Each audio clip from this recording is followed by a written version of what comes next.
All right, today on the Dad's Corner, we got a special guest, Wes Strassle. He is a buddy of mine, first guest we've had on this podcast. I'm looking forward to this. You do not want to miss this episode. We're going to be talking about diversity, being a great dad, having a supportive spouse. I'm excited to get into it. Let's get into it right now. The Dad's Corner.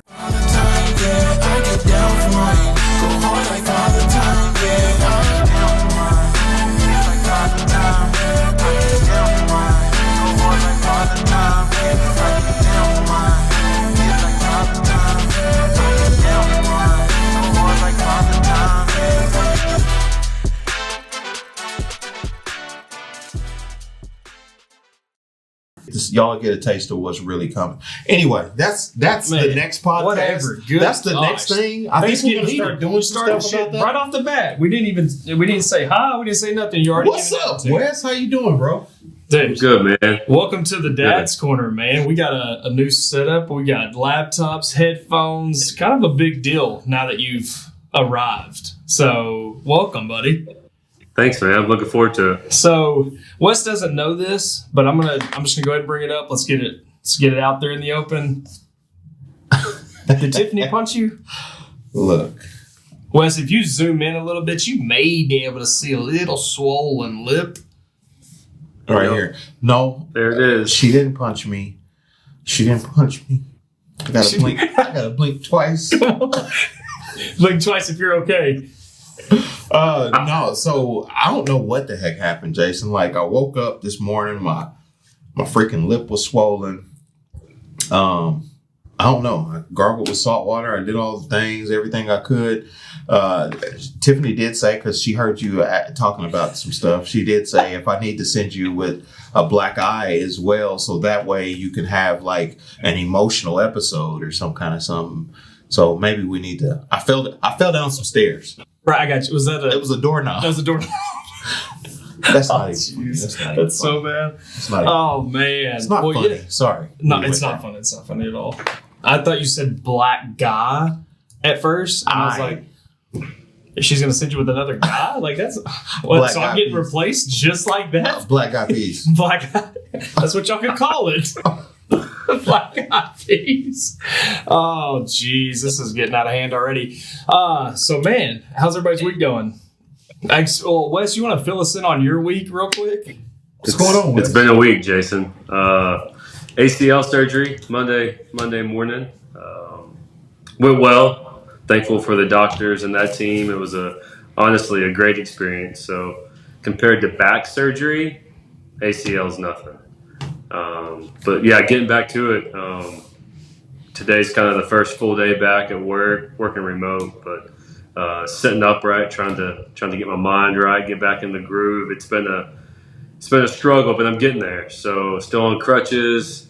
Got a little machine that makes my knee go back and forth. I was going to ask you, what does the machine do? So you start off at a 0 to 40 ratio, 40 degrees on that bend. Gets that ACL back in shape, I guess, or the new ACL in shape. So I made it to 60. I'm at 60 today. What's the goal night? Like, got to get to 120. Man. you're halfway there. 9 days. So you should be good by Monday, right? I mean, I should be playing ball. I should be playing ball pretty soon, you know? yeah. Speaking of playing ball, how'd you tear yours? I do like that he started at the surgery and didn't start we didn't get prior to. we didn't get that lead up. If you could tell us what the lead up was. I just was playing the game I love the most. Hey, listen. It's a dangerous game. Previous D1 point guard Here we go. showed up to play with a bunch of I middle-aged thought he was saying men. he was the previous D1 point guard. I was like, geez, okay. No, as many people as this reaches, you'll find out real quick. No D1 point guard here. So, previous D1 point guard showed up, and again he went left, right, left, and I had him. The first two crossovers, I had him, guys. I went left, right, and that last crossover, I went floor.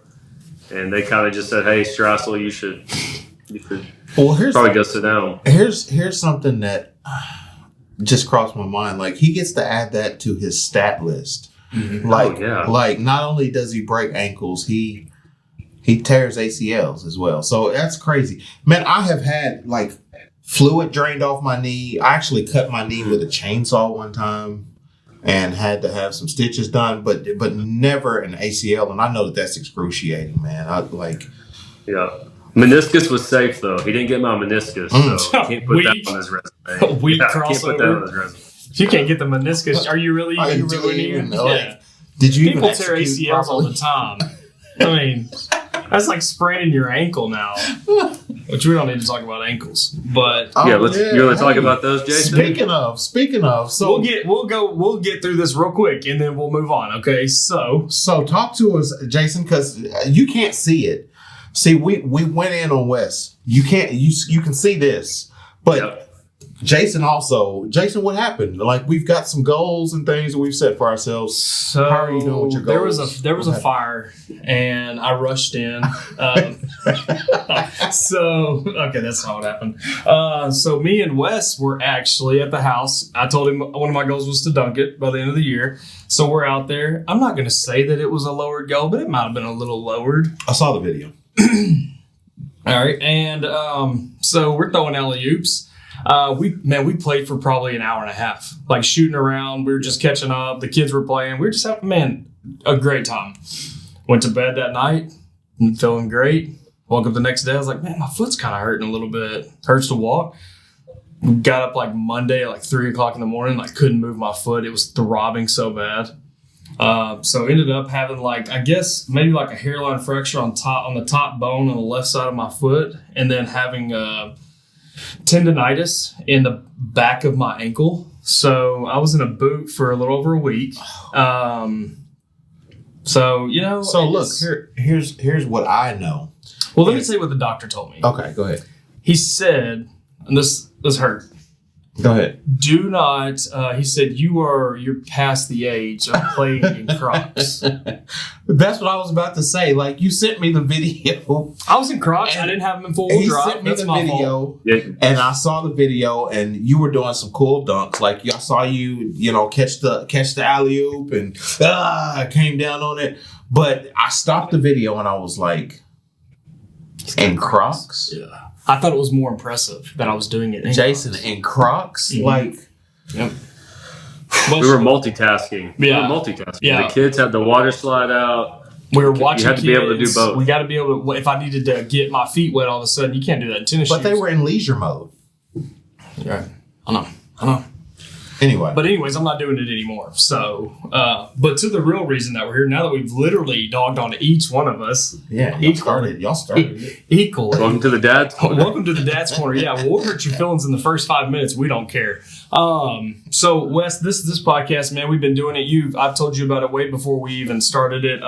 It's just a podcast for dads to kind of come together, and you have a really awesome father story. I mean, just you have a different scenario and situation going on. And so Tony and I, when we first started doing the podcast, I said, man, the first person I want to have on is Wes. I was like, he's got such an awesome story in becoming a father, continuing to be a father, moving forward. I get to see it firsthand. He's an incredible dad. His kids think he hung the moon. Like he's an awesome guy. You want to talk about a good Christian father who's present, who's all the stuff we've talked about in every episode. Here's a role model right here. So, but Wes, let's talk about how you and Evelyn met and just kind of like moving forward, what that looked like. Because I didn't really know you until right as y'all got married is when you and I first met. So I didn't know you when y'all were dating and you met Coop and everything. Yeah, so I had a really good friend of mine, grew up with since we were kids, basically. Grew up in the same nursery together at church. Set me and Evelyn up on a blind date, and so we went out on a blind date on a Monday night. He knew her from college, and so he also knew that she had Cooper, kind of knew her backstory, and at the time, hanging out with the guys and just kind of single life, and had gone through some stuff personally, and Buddy was looking out for me and was like, hey, give it a shot, man. Let's give this a shot. Evelyn's a great girl. So set this up on the blind date. We get into hanging out and getting to know each other. And she's very, very hesitant to say, hey, you get to meet Cooper. And so kind of understood, respected that. Didn't want to dive into it too quick either, right? I mean, Cooper at the time was not even one yet, so was still under 1 year old, and trying to be really respectful to that, and kind of her wishes and what path she wanted to take. So we were hanging out one night, and Coop was in bed, and ends up crawls out of bed and comes around the corner, and I'll never forget it. We're sitting on the couch watching TV, and it's a love seat or a sectional, and he comes around the corner in the meanest mean mug you could ever imagine from a 10-month-old boy, and just trying to figure out, who is this guy, why is he here, and why does he have my mom's attention right now? And so that was the intro to Cooper, and I don't think much has really changed. Yeah. It's kind of like exactly. Like Jason knows Coop, and it's kind of like, hey, why are you taking the attention away from me? Who are you? What are you doing? But Coop being, I mean, goodness, he'll be 11 this year. So yeah, that awesome. Time has flown by. We got married in 2017, so. Things progressed kind of fast. When y'all got married, how old was he? Man, he would have been almost 4. Yeah, he'd have been almost 4. So we got married in September. His birthday's in October. So yeah, he'd have been almost 4 years old. But man, just the kid was energetic, positive, loving from day one, and he's never lost that. I mean, I got my ACL. I'm down and out. I mean, the kid wakes up at 6 o'clock in the morning. On his own. First thing he does, because I'm sleeping on the couch. First thing he does, hey Pops, what do you need? Hey Pops, you good? You got everything you need? You need your ice pack? And just checking on me. And nothing's changed. It's been that way for almost over 10 years now. So it's awesome. Yeah, I mean, meeting Ev, meeting Coop, kind of Jason. I don't know how far in depth we want to go there, but just the responsibility taken on, kind of, hey, what does Cooper need? What does Evelyn need? And how do I support both of those needs? And kind of without overstepping, right? I mean, Cooper's dad is an amazing man. We have a great relationship with him. Recently moved closer to where we're located, and that relationship just continues to grow. So, we've got a lot of things going on there, and that dynamic is something that all three of us work really hard to maintain for Cooper's benefit, for his success, for his growth as a child and as a young man. I'm curious about this. When did you meet Cooper, and then it's like, all right, Evelyn's more than just a date. This is not just like a fling. Like, this is going to be super serious. When did it like hit you, or what was kind of the moment where you're like, I'm going to be in his life. Like, this isn't, just a summer thing or whatever. This is going to be long term. And so I want to, like, what was the moment where you thought, all right, here we go. I'm going to be a dad. Like, I was telling Tony, most of us get 9 months to kind of prepare for what's coming or what we're supposed to do, even though none of us have a clue what we're supposed to do. We just kind of wing it. I'm curious, like, when you were like, okay, I've got to become a dad, Yeah. So I think it's funny because you get my perspective and you get Evelyn's perspective, and it's two different timelines. Yeah. So, yeah. Well, Evelyn's not on here, so we get to use your timeline. So that's right. So the blind date was on a Monday night. All my buddies and I were having a get together party on the Saturday night prior to. Well, to make Monday night not so awkward, it was a bunch of their old college friends hanging out, and so we invited her over. Well, I was in party mode, Wes, at the time, and so she meets me and she says, "Man, I don't want anything to do with this guy. Like, I've got." Oh, I didn't know this. I've got a 1-year-old son. Like, I'm not here to play games. I need somebody who's going to be responsible, who's settled, who's, grown, able to help me raise up a young child. And So she went back to her sisters and said, "I don't think this is going to work out. I've already committed to Monday night. We'll see." Well, Monday night happens, and I show up in my best pair of jeans, my cowboy boots, button-up shirt, sweating bullets. Heck yeah. She goes back after that night, and she's like, "Hey, I saw a different Wes. I think he's going to be all right. He's kind of sweaty, but I think this is going to work out." I mean, you talk about nervous. So, the the first interaction with Evelyn was unbelievable, and I knew from that point the type of person she was and is, and knew what I had to live up to. So it was like, if I want this, if I really want to see this go forward, I've got to do some things in my own life to make sure that I'm aligned with what direction she's going. And Cooper being the main focus there. I mean, at that time, Coop was the main focus, and I needed to make sure that I was the best male role model I could be for him, and keep that same mindset, throughout. So, Evelyn had a little sway back and forth there between Party West and Real West, and we worked through that real quick. So. Don't we all? That's awesome. So, man, it's really an awesome like meetup story and a great success story. 10 years later, y'all are here, and then I think that it's really cool about the what's his name? What's your son's name? Cooper. About Cooper's dad even moving close and y'all having a good relationship. I think that's cool, and like when fathers can work together on that, that's really awesome.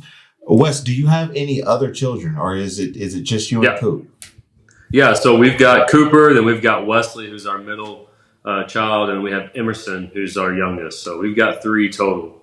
So. Yeah, and Emmy's I don't care what any of them say, she's the rock star. She's awesome. She loves Uncle Jason's got to be careful with that. So I was talking to Jason a little bit, and he was just telling me like there is another layer to this. Like there's diversity as well within the household. So kind of talk to me about some of those the diversities, and maybe even the communication on different levels. So talk to me about the diversity and then your communication within that. Yeah. So, man, growing up, white family. Yeah. So, you talk about growing up, where not any diversity. I say that there's diversity throughout my family, but in the area I grew up and the land that we grew up on with my grandparents and my aunt and uncle, very little diversity. Me and Wes grew up a lot of the same. Yeah. So going through college, that was my experience first with diversity. Yeah. And kind of, it's like, man, life is different. The world is different, right? I didn't really get into multicultural until I met Evelyn. And it was like, oh my gosh, I think I'm Mexican. Hell yeah. Like this family gets me. Like, I love to eat. I love to eat really good food, and her mom is a phenomenal cook. And so, as I would say, I'm still maturing. I'm 36 years old. Whatever people say, hey, you're an adult, you should already be mature. But I think every day I mature a little bit more because I'm learning. Like, life is so different. There's so many complexities to it. Evelyn, born and raised in a primarily Mexican household. Spanish was the language that they spoke in the house. Not the case for me, right? Cooper's dad, black. So we've got white, we've got black, we've got Mexican, we've got English, Spanish. The house is very diverse, especially compared to how I grew up. And I love it. I support it. I embrace it. I think it's great for all 3 of my kids to experience it. Like, Wesley looks in the mirror and he says, hey, I'm a white boy. And I'm like, no, you're not. You are a white Mexican young man, and you need to embrace both pieces of that because it means a lot. There's so much growth in that. And the same with Coop. Cooper, you are a black Mexican young man. You need to embrace that. That there's things that your dad's side of the family does that is extremely important, and you need to make sure that you never forget that. The same goes for your mom's side. The same goes for my side. You're going to experience stuff from my side of the family that you wouldn't normally get to experience. All of those things are positives. There's no negatives in that, and so diversity. The house is wild. We all go a little crazy sometimes. A lot of screaming. Yes.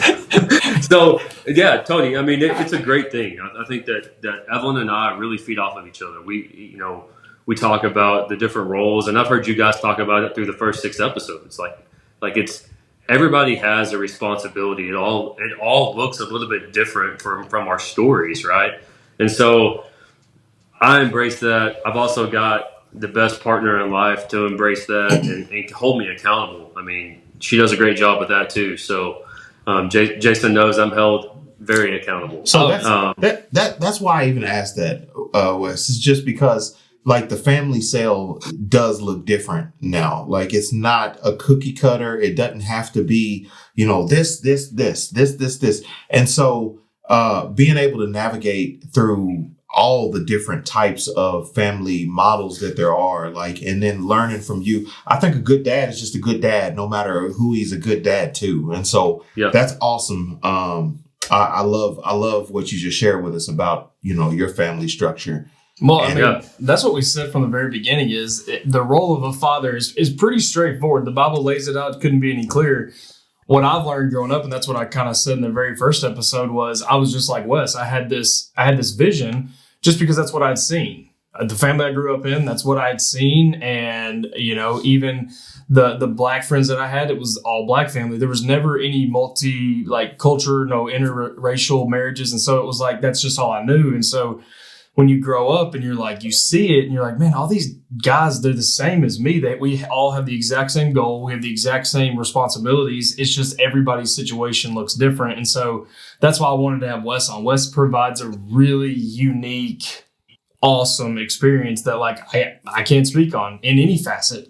And so, but Wes has been, and couldn't be a better guy to embody it and to do it. And so, it's an honor to even watch you be a dad.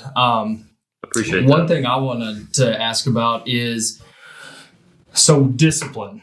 When discipline comes around, it's kind of a 2-part question. So when it was just you, Evelyn, and Coop, was it ever Evelyn said, hey, let me handle this? Or was it kind of y'all worked on it together? And then once you had Wesley and Emmy, did you find it to be harder to discipline, or was it more you'd already been doing it, so now you kind of felt comfortable? What did that look like?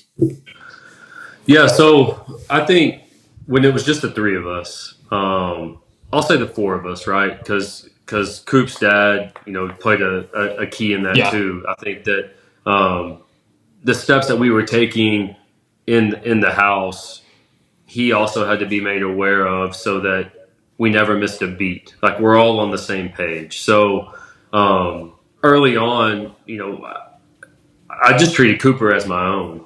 And still do today. I play a huge role in his life. I'm here, he 7 days a week without you. Correct. Yeah, and I just want to make sure that I'm not falling short of what he needs.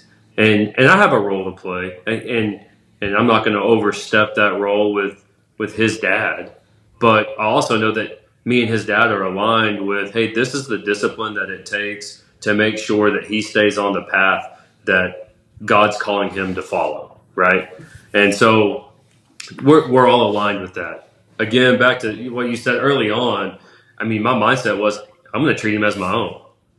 Now, that is going to be communication between me and Evelyn to make sure that we're still going down the right path with that as well.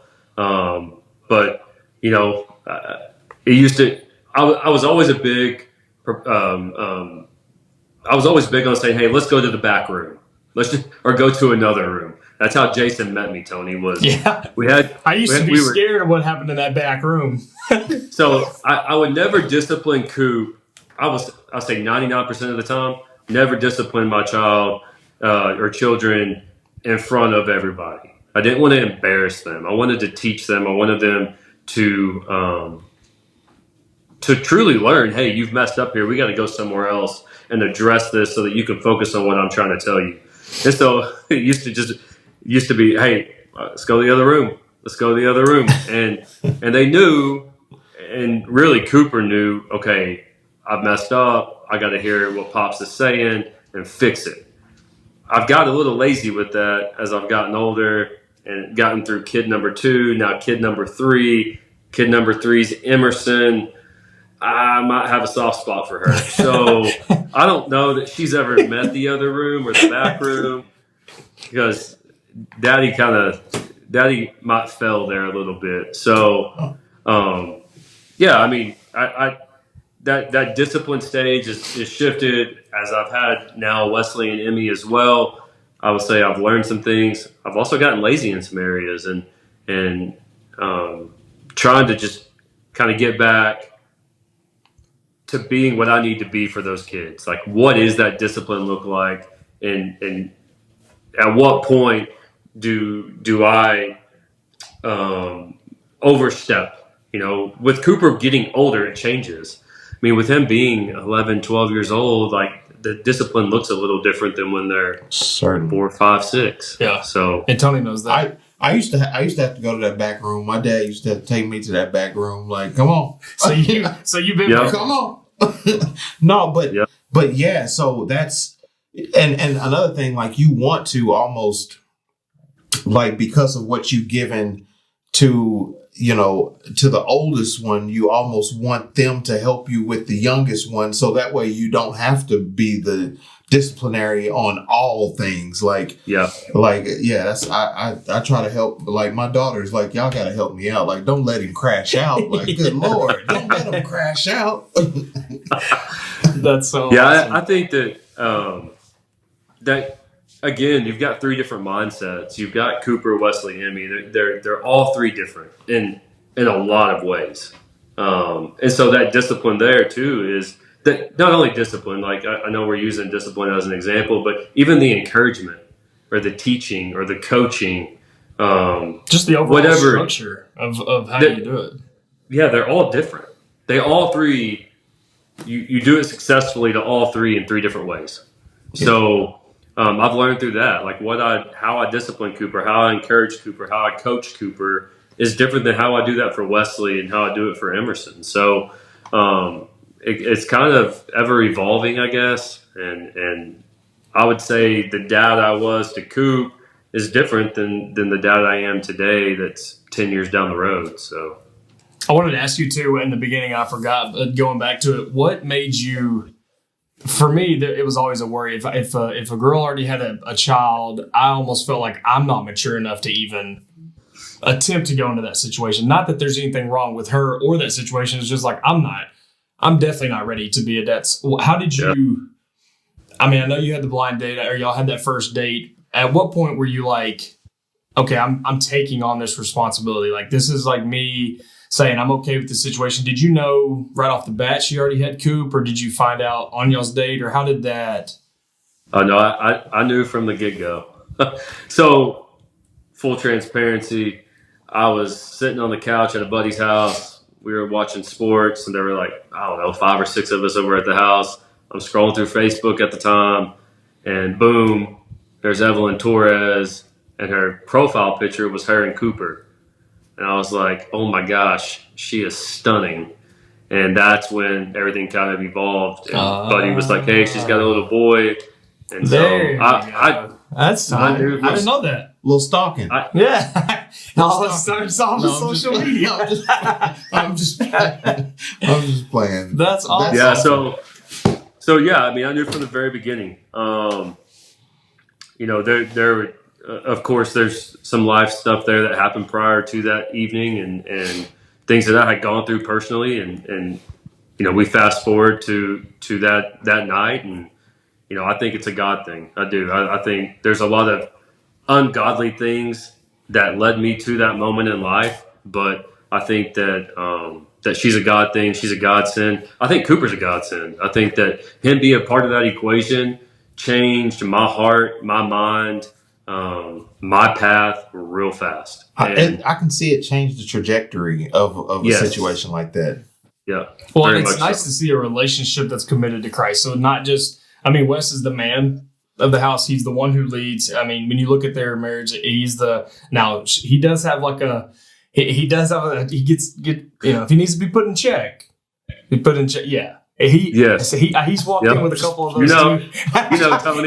Tony got put in check last night. So she almost had to tell him twice. But watching them, it's nice to have and I have this with Casey, is like having somebody who makes it easier. Like, it's our job to lead the family and to get everyone in church and to have a godly relationship so that they can mirror their relationship with God after you.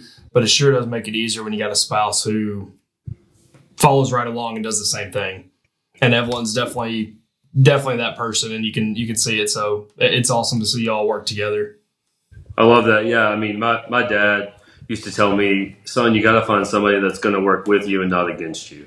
You got it. So along those lines, find somebody that's going to make it easier, not harder, right? So as long as you're working towards the same thing, they can work with you towards that same thing. And Evelyn, again, accountability and making sure that we're in church on Sundays. And yes, that is my responsibility, but I have that accountability partner to make sure that we're there too. So working with each other and raising up the kids in church and a godly church and around godly families. I think, getting to know Jason and Casey and growing up with them now, I don't know how many years it's been, but, that's been a blessing too, to kind of see them go through life in the same seasons that we've gone through together. So seeing him parent and seeing him father have been a huge asset to our lives, and getting to see how Cope and Colin get to play with their dad and how that relates to me playing with my kids. So it's been fun. Isn't that reassuring? Like,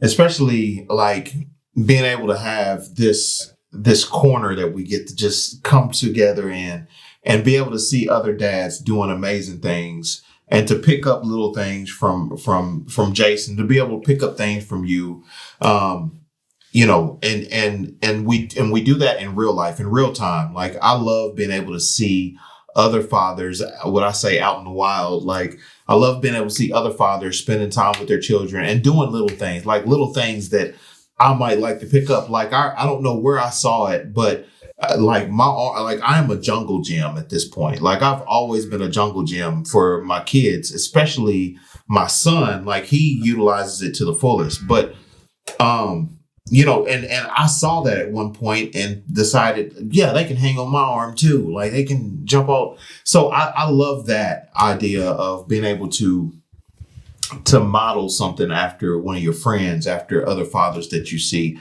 And I love this space to be able to do that with you guys, with you, Wes. Like, I love what you shared today so far. Yeah, it's been awesome, man. And that's why I wanted you to come on, just because not only the background of your story, but just the incredible dad that you are, and kind of what you're doing, and just that you're able to do it, kind of make it look effortless.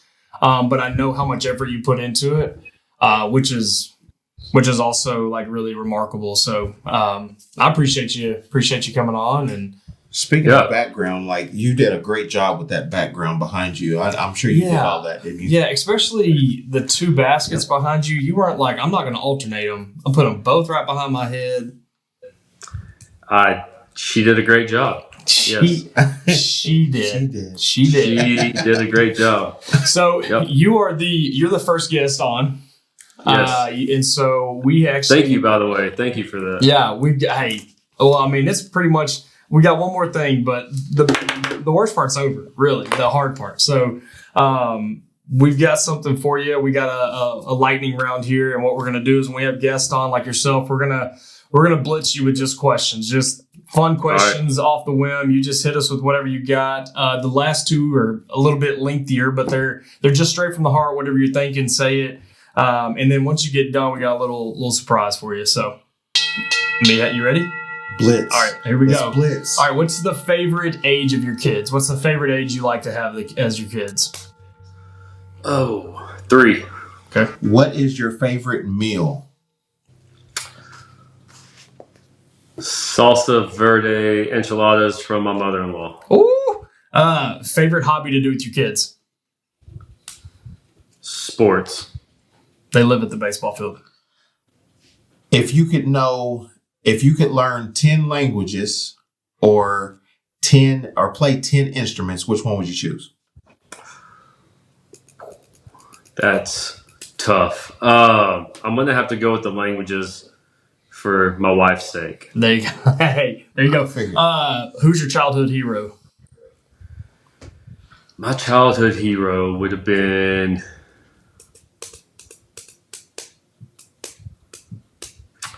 I know we're in the dad's corner, but probably my mom. Yeah, that's awesome. I love it.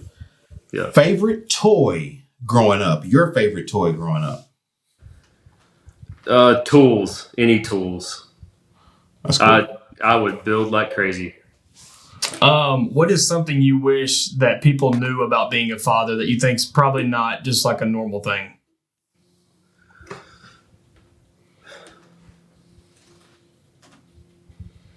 I'm gonna go. Can I make this a long answer? You can do whatever you want. This is your episode, buddy.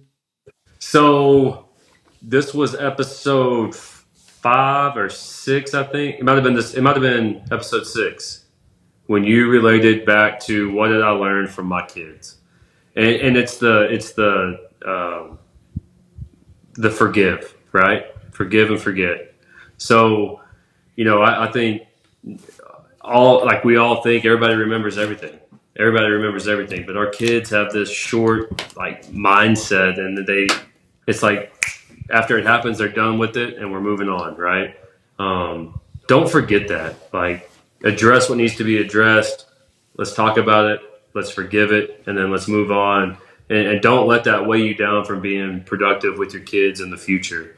There's a lot of hours to be spent together, and don't let something that happened in a 2-minute time span ruin what the future has for you and your kids for the hours to come. So that's good advice. That's good, man. We're gonna have to do a show on forgiveness. Yeah, because that's big. I love that you talked about that, Wes. That's good. Okay, biggest weakness as a dad. Be vulnerable with us. Tell us. Oh man, Emerson is my biggest weakness as a dad. Hey, I can be hard on those boys all day, every day, 24/7. But that little girl walks up to me, I'm done. Mama better step in. Yeah. If the answer's no, Mama better step in. So this one's kind of long. He kind of already answered the other one. But what is the best advice?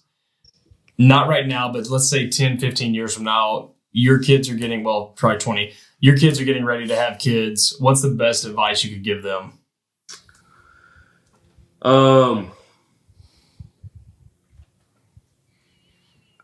I think you got to know who your teammate is in life. I pray that my kids have a healthy marriage, a healthy relationship with their spouse, that they understand that they got to work together to raise up those kids. It's not a one-person job, and for some families it is, and kudos to those that are doing that and making it work. But I pray that my kids have a strong relationship in their marriage, and that they understand that to raise up those children, to be a father, to be a mother, you got to have a good partner. And so I would encourage them and give them that advice to lean into that and know that that's a key recipe for success. So Nice, awesome. All right, here we go, Wes. Put you in a huge room. It's huge. You're on stage. All the fathers in the world are packed into this place. You're on a mountaintop. All the fathers in the world are right here below you. They're listening to you. Someone hands you a mic and they say, you have 1 minute. Give these fathers the best advice you could give them to move forward, to be the best dad that they could be. You have 1 minute. Pour into them. Ooh, 1 minute. Let's say wake up every morning refreshed. Be patient. So whatever it takes to refresh your mind, start the day off being patient. Know that your kids need a renewing every single day.